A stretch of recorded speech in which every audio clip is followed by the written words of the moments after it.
Mr. Hollands' Opus begins in 1965 when Mr. Holland stops traveling and performing music and takes a teaching job, hoping that this will give him the free time he needs to write his own music. Initially, he hates his job and doesn't want to be there. But, with his wife's announcement that they are going to have a baby, he accepts that he will need to teach indefinitely and decides to put a little more effort into his craft, eventually becoming a beloved music teacher in the community. Mr. Holland's view of the learner changes and shifts throughout his career. In the beginning, he viewed his students as mere receivers of knowledge, lecturing on musical notes and scales, and then testing their knowledge with written exams. Later, he changes his views, seeing the student as an active participant in the learning process. For instance, he begins to ask more challenging and interesting questions, such as, "What is the woman in the song feeling?"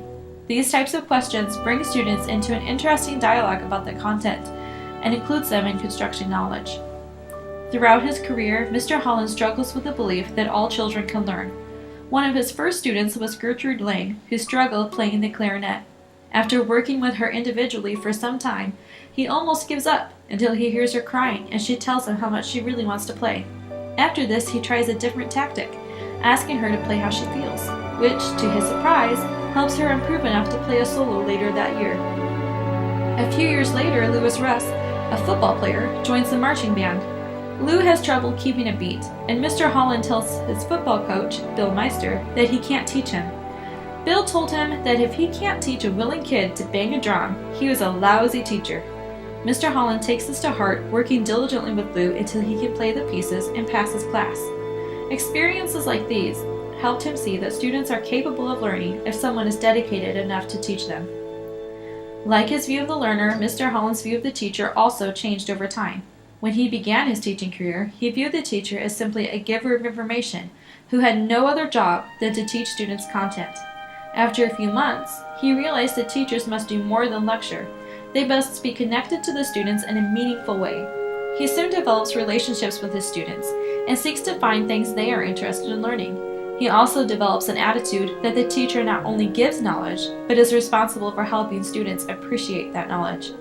For example, at one point, Mr. Holland has a stoner named Stadler in one of his classes. While Mr. Holland was scolding him for coming to school stoned, Stadler told him that it didn't matter if he was stoned, since he already knew all the content in the book. Mr. Holland's response to this was that this was not enough. He said, "This class is music appreciation, and I don't see you appreciating anything."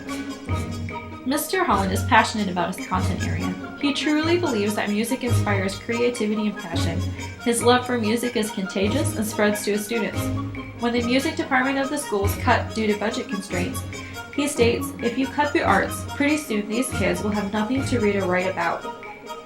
I believe that Mr. Holland's philosophy was a mixture of traditional and progressive, and this shown through his methods. For instance, he was traditional in his use of lecture and written exams.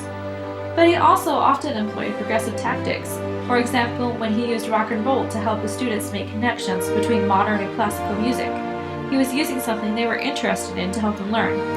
When he taught Lou how to play the drum, he used unconventional methods like clapping, tapping, dancing, and banging on his head with the drumsticks to help Lou hear the beat of the music.